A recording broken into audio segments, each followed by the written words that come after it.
Do you know the best day of the year to visit Paris? Because I've got info for photographers, backpackers, filmmakers, friends, family, and more. To continue our story, on June 21st, 2012, we arrived in Calais, France, and we got pelted by rain and hail as we got off the ferry. The rain continued as we hiked through this beige-colored city, asking random people in French, où est la gare? As thunder and lightning crashed overhead, until we finally found the train station. I know I ended the last episode with a lesson about luck, but today's lesson is don't leave important things up to chance. Create your own luck. Unfortunately, since we were one ferry behind schedule, by the time we arrived at the station, we'd already missed our connecting train by hours. We explained the situation to a very nice French officer, and they let us trade in the tickets we'd already purchased for tickets to the next train to Paris instead, at no additional cost. Now, that sounds lucky, but the initial answer was no. We had to talk this person through what had happened, why it had happened, who we were, and why we needed to get where we were going.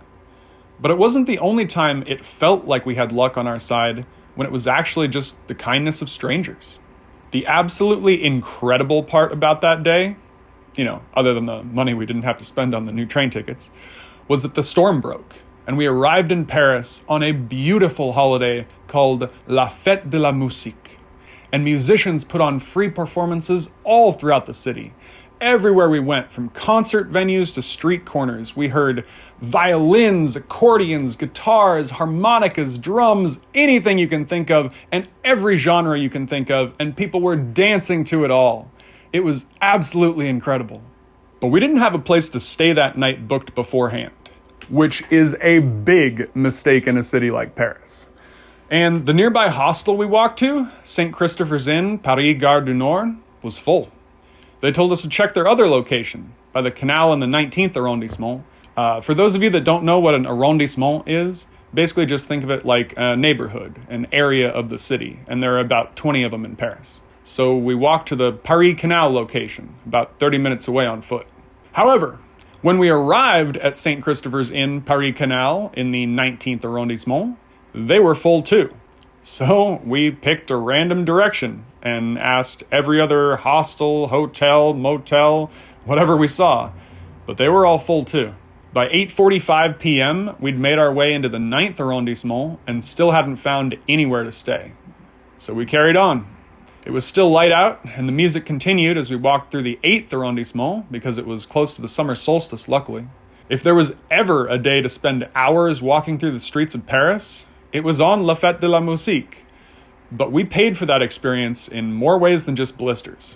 Eventually, we found another Californian backpacker while we were in the 16th arrondissement, and after talking to him and explaining our predicament, he said there were rooms open at the hostel he was staying at, and he offered to take us there because he sympathized with our situation.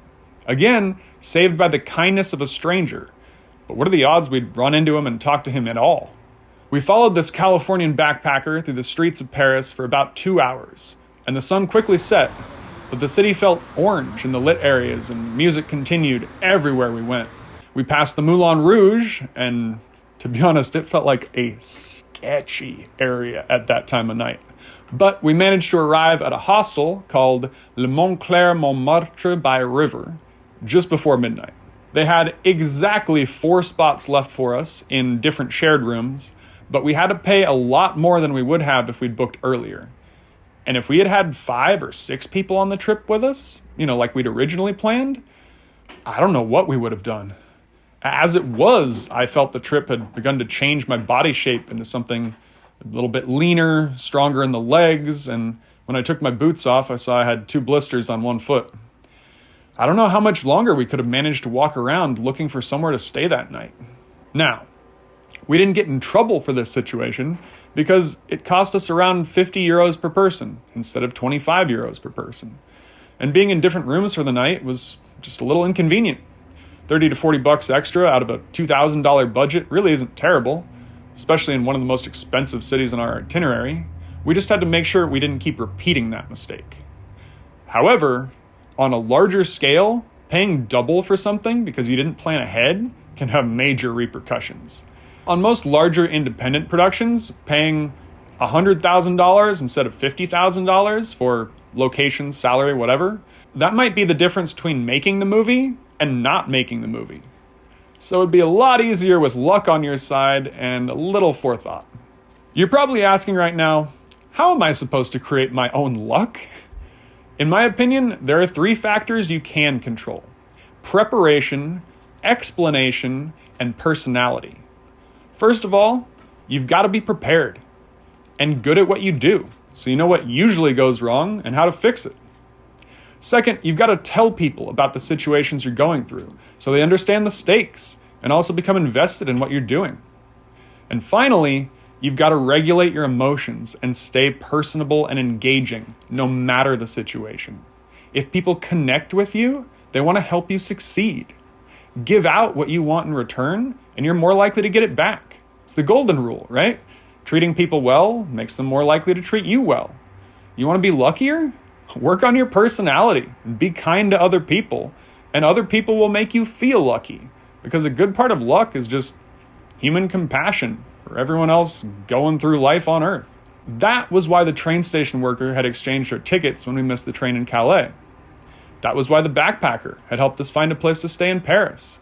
That was partially why Santosh Guni let us shoot in his bar. But speaking of getting lucky, story time. I can't tell you what happened the morning of June 22nd without making it as anonymous as possible. But the 4 of us woke up in the hostel in Paris. Now, hostels are famous for being a place where people can meet and interact with other travelers, especially single people. In fact, a few years later, a pornography company actually started making videos specifically encouraging that idea, and I always wondered if the Carpe Diem trip might have been part of the reason for that, due to some sort of butterfly effect situation. But what happened was, one of us managed to seduce a traveler, sneak away, and have sex in one of the rooms of the hostel. Now, why is this noteworthy, and how do we all know about this bang, bang, bangity bang situation? Well, the noises were loud enough that when they finally finished, we burst into a round of applause. And when I say we, I don't just mean the other Carpe Diem cast, I mean almost everyone staying at the entire hostel, clapping from their own rooms on their own floors. That's how loud this was. Let's just say we left very, very quickly that morning, and one smile was brighter than the others. I hadn't had a great impression of Paris from the night before, other than music, but that day was better because we went to the Notre Dame and filmed there for a little bit, got establishing shots of the exterior and the interior as well, because it was free to go inside, as we found out. And we were blown away by the absolutely incredible architecture and glasswork, and we thought about how fantastic these artists must have been to have made this. We also handled our money better that day in regard to both food and lodging. We stopped at a bakery, or boulangerie, to buy bread, and it was so cheap we each got 2 baguettes for a €1 coin, and walked out with 8 baguettes total. And then we booked a new room for the rest of our time in Paris. Luckily, only €26 per night in a 4-person room in a hotel, one shared room with 4 beds pushed into it, but it had a private bathroom, which was a big step up from the hostel. After that, 3 of us got establishing shots of the city while the other roamed around on his own, because he'd been to Paris once when he was younger, so he felt more comfortable exploring solo. We stopped at a sandwich shop and ordered ham sandwiches with water, but it ended up being a grilled baguette with nothing but 1 slice of ham inside and sparkling water. We were both disappointed by that, having expected, lettuce, tomato, pickle, onion, whatever the French would put on a sandwich, not just a slice of meat. And to be honest, I've never tasted a carbonated beverage that I've liked, which I know sets me apart from a lot of people's taste buds, but it was a stark disappointment from what we'd expected Parisian food to be like. And we were still hungry, so we all ended up getting savory street crepes for €2 each after that, and they were excellent. A huge improvement over the sandwiches. Filled with mushrooms, turkey, egg, cheese, lettuce, tomato, whatever you want. We then went to Louvre and sat by this huge pyramid-shaped fountain while I got a few shots of the area. I was very impressed, but we didn't have time to go inside on that trip, so you won't hear about the interior for quite a while yet. But I did manage to go inside a few years later. We continued farther along the Seine, the river that runs through Paris, seeing lots of couples sitting alongside it, and eventually began to see the Eiffel Tower appear to grow larger in the distance. There was a bridge we found along the way with elegant golden lamps that just looked incredible, and we thought it was so noteworthy that we made sure we went back to shoot a scene there later. We finally got to the Eiffel Tower, but I found it difficult to film because it was too tall. We'd need to be farther away and higher up to get a good shot, and we didn't try to go up the Eiffel Tower either because the lines were so long, but instead continued along behind the tower to the Champ de Mars. We all took the metro back to the hotel that evening to attempt shooting scene 30, the fight, which required 2 actors and a camera operator. But if there's one thing that gives you worse luck, it's intoxication. And despite the age issues we'd run into while in England, one of us being 17 didn't make it more difficult to enter bars and clubs in France. Not from our experience anyway, so going out or just getting alcohol was much easier here. And there was no risk of ending up at the sketchiest bar in the city just to find a place that would let us in. But because of that, one of us went to a supermarket, or supermarché, and bought a bottle of Ricard. We brought it back to the hotel room with us, and some of us started drinking before we finished the scene. Which brings us to our next lesson. Alcohol can easily get the better of you. More than one person drank from the bottle of Ricard. By the time the bottle was half empty, only one of us was too drunk, and asked us to stop shooting for the night. So we cut production without finishing the scene. This was not good for morale, or for the relationships between crew members. One person called him an apologetic and depressed drunk, quote, and it can be really hard to move past that kind of judgment. Luckily, he didn't remember what had been said, so it wasn't an issue. But we were now also worried about this person's drinking habits in the future. Would this happen again? How much of the film's potential would be lost due to alcohol? How much of this trip's potential would be lost due to alcohol? Because we'd planned to go out that night after we'd finished filming, but now not only was the scene unfinished, but one of us was too drunk to even make it on the metro, much less into a club. Were we going to let the night's work and the night's fun be ruined by one person's alcohol use? Hell no. In order to not waste the time, the rest of us left the drunk guy alone in the room and we went out anyway. We each felt the desire to explore and adapt and become something new, so our trip varied from person to person quite a bit. We didn't all see the same places, we didn't all have the same experiences, and we learned different lessons because of it. For example, at that point, I wrote in my journal that Paris was a bustling, dirty city filled with pickpockets and piss. I hadn't yet seen the beauty behind it. But my opinion of the city would only improve, save for one unfortunate incident. Lesson 3. Use unexpected negatives to motivate positive change. We went to a famous cemetery called, if I'm pronouncing it correctly, Cimetière du Père Lachaise on June 23rd, and I got shots of some cool, creepy visuals. We even saw a black cat running around the gravestones. Foreshadowing. Inspired by my surroundings, I talked about making a short film on the side, about people coming back from the dead. I was fascinated with the concept of vampires and undeath, living beyond death, all of that after our experiences in Loch Ness, and I would go on to write a script for it while taking the class Our Monsters Ourselves in college. I never did make the film, but I did end up having an experience with coming back from the dead that made me not want to make the film anymore. We'll get to that. But we went to the palace at Versailles later that day and got French hot dogs on the way there, which seemed a lot more like the Polish sausages you can buy in the States. But I believe this was the first intact palace I'd ever seen, since the structures I'd seen prior were mostly ruins, such as Urquhart Castle. But this was royally extravagant inside and out. The gardens at Versailles were also spectacular, filled with flourishing greenery of all sorts, flowers of all colors, and even statues and artwork incorporated right into the gardens. We walked through a maze of hedges and eventually sat down on a bench near a massive fountain with swans in it. We even got gelato at a little stall in the gardens. We took the tour around the palace interior and exterior, but then things started to close down for the day, so we headed for the metro to get back to the hotel. We reached our final station, Basilique du Sacré-Cœur de Montmartre, but as we left the metro, a stranger forcibly bumped into Selena, unzipped a pocket of her bag, stole her photography camera, and ran off. So she lost the camera and all the photos she'd already taken, and lost the ability to take new photos. Unfortunately, things said in anger or ignorance can leave a lasting impression. And after the theft happened, one of us said the words, and I quote, "stupid gypsies," in reference to whoever the pickpocket was. And that created a whole new issue.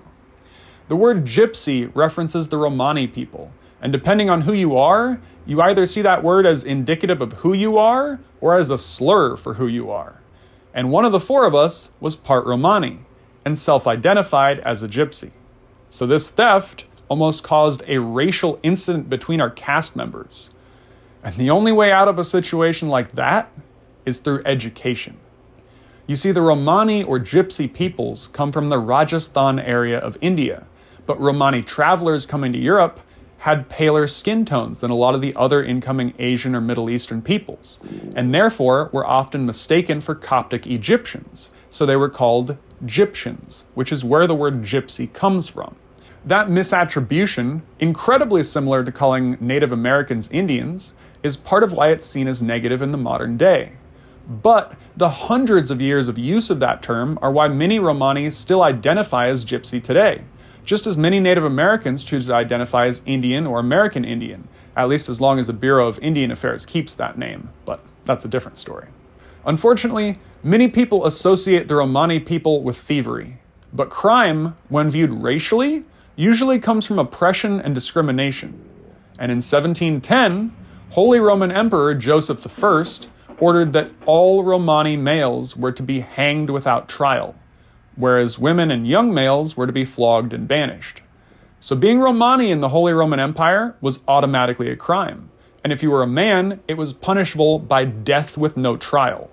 That meant no Romani people could hold legal jobs. But there were already Romani living in the Holy Roman Empire when that edict was issued, forcing thousands upon thousands into crime, whether they wanted to or not. But you might ask, that was hundreds of years ago, the Holy Roman Empire collapsed. Why would that stereotype continue today? Well, there's over 1 million Romani people living in the United States, with no higher crime rate than average. But in Europe, any mixed race or not obviously identifiable immigrant who commits a theft, especially pickpocketing, they're probably going to be labeled a gypsy whether their ancestors came from Rajasthan, India or not, thus continuing a stereotype around a lifestyle that isn't necessarily tied to that people, even if there was a time in history when it might have been. Luckily, I wasn't the one offended or the one who said the offensive words, so I was able to try to pass info along without having too much of a personal stake in it beyond wanting to resolve the conflict between friends, so we could continue the trip and the movie. It took some time, but we managed to move past it because it was said in anger, without knowledge of the history behind it, with no intent to hurt the people that it was actually talking about. What this showed me is that unfortunately, Paris has a well-deserved reputation for being a physically dirty city filled with crime and poverty. And we sure experienced that. I hate to say it, but Paris was my least favorite stop on the entire trip. But don't worry, I had both a much better, and also slightly worse, experience the next time I stayed in Paris. But, that's a ways down the road. It was a few hours later that I saw the silver lining in the theft. If I replaced the camera with a DSLR camera similar to mine, it would allow us to do 2-camera shoots, making improvised scenes much more editable and doable. I couldn't afford to buy the model of camera that I had, and I would have to spend a lot of money to make it happen. But if it smoothed things over, and it made our product better, I was willing to do it. I just had to hope I wouldn't run out of money before the trip ended, and I had to find a place where I would be able to purchase a camera. Story time. People like to let loose during stressful times, and that sure was a stressful day. So that evening, one of us bought a bottle of authentic absinthe, the kind that's illegal in the United States due to its wormwood percentage. Wormwood, aka Artemisia absinthium, is the active ingredient in absinthe that sets it apart from most other alcoholic drinks. Medicinally, it's often used as a dyspepsia for people with Crohn's disease, Buerger's disease, or similar afflictions, but in the drink, it's known to be a mild hallucinogen. This particular absinthe was 70% alcohol, or 140 proof, and 2.5% wormwood. In the US, the maximum wormwood allowed is only 0.71%, so we were drinking over 3 times the amount per shot that you could get from the strongest American absinthe. The first person took one shot of it, and his whole body flushed red from head to toe, and he had to lay down on the bed while it felt like the room was spinning. Another one of us drank a little more and fared slightly better, but also turned red all over, and neither went out that night, and neither felt well until the next day. Now, I don't drink alcohol, so like the previous night, I got to explore while others were drunk, and I let their experiences influence the script without having to go through it myself. But while I was out, I found two people peeing on the stairs of the Sacré-Cœur at the same time, creating their own yellow waterfall down the steps, and it took me longer to find a way up that wasn't covered in urine. Because of that, I missed the last metro train back, and I had to walk through the Montmartre quartier to get to the hotel. And I got lost trying to find my way back on foot. It was nerve-wracking. The shadows were deep on this lonely street I was walking down, and I hoped I was going the right way. I caught a glimpse of the Moulin Rouge between two buildings, and I knew I could follow it back to areas I was more familiar with, but it wasn't as tall as a lot of the major landmarks in Paris, so I quickly lost sight of it, and I just had to trust I was still going the right way. I seemed to have successfully used the Moulin Rouge as a landmark to find my way back, but then I saw a whole bunch of sex shops around it and remembered that this area felt really sketchy at 2 a.m.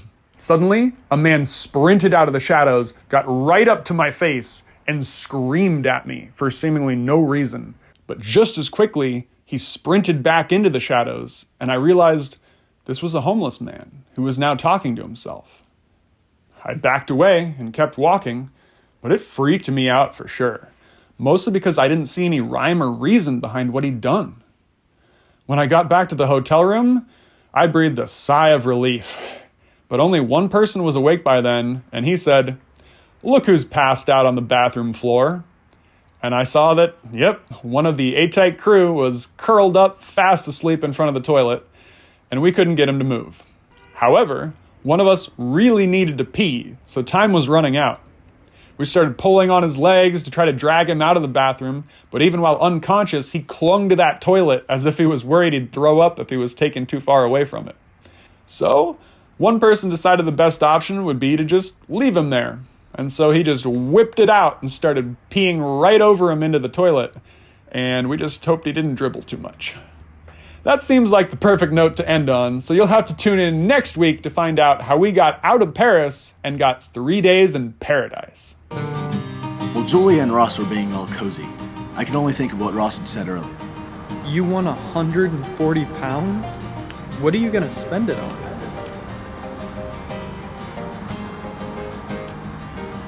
Hey, where'd Jack go?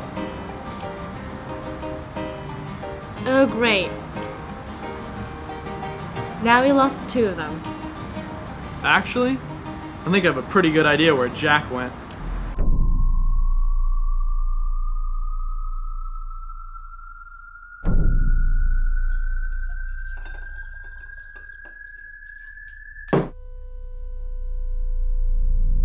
Action.